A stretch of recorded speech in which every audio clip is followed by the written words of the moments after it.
wararkii ugu dambeeyay magaalada Boosaaso horta xalay ayaa waxa bilowday dhaqdhaqaaq ciidan iyadoo xaafadda Ridwaan wadooyinka kala ciidamada dawladdu ay ku soo kordhisay oo ciidamo badan xalay lagu arkayay abaar 10kii subaxnimo ayaa rasaas ka bilaabatay xaafadda Ridwaan taas oo u dhaxaysay ciidamada BSF iyo ciidamada kale ee dawladda ee Daraawiishta oo aagaasi iyaguna ayaamihii u dambeeyayba ciidamo ka joogeen in muddo ayay ka soo socotay oo magaalada xaafadaasi ka dhaxaysay dadku intooda badan oo markaas haleeli kartay waa ay ka soo qaxeen oo yani way ka soo barakaceen xaafadaas oo qaarkood waxay u guureen xaafadaha magaalada ee kaleeto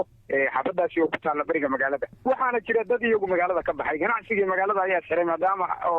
ay suuqa u dhowdahay aagaasi ganacsiga oo dhan ayaa la xiray suuqu cidla ayuu ahaa intii hore oo dhan oo dad dhif iyo naadir baa la arkayay iyo gaari isdhaafaya taasna in muddo ayay socotay isbitaalada magaalada Boosaaso qaar ka mid ah aan tagay dhaawacyo ayaa la gaarsiiyay dad rayida u badan waxaad sheegtay in dad ay ka barakaceen magaalada marka dadkaas xagee u barakaceen Boosaaso hal wado ayaa soo gashay wadadaasi waa wadada magaalada ku xigta gobolada kale ee Soomaaliya halka jid ayaa la wada qaadaa laamiga wadooyinka gawaari ka bixaysa ayaa la arkay dadkaasi marka qaarkood tuulooyinka u dhow magaalada Boosaaso ayaa tagayaan laakiin dadka ugu badan ee xaafadaasi ka soo guuray ay tagayaan xaafadaha kale ee magaalada halkaas ayayna uga barakacayeen oo ay u guriyo bedelanayeen maadaama xaafadan ay dhiilo ka jirtay hadda oo aan kula hadlayo si guud waa sidee xaaladda magaalada Boosaaso iminka waxaa madaan xaaladda soo hagaagayso xubnaha ay ka soo qaynaysaa marka loo eego waxaa soo hagaagaya dhaqdhaqaaqa magaalada hawaalidii ayaa moodaa inay soo noqnoqotay suuqa iyo la marmarayo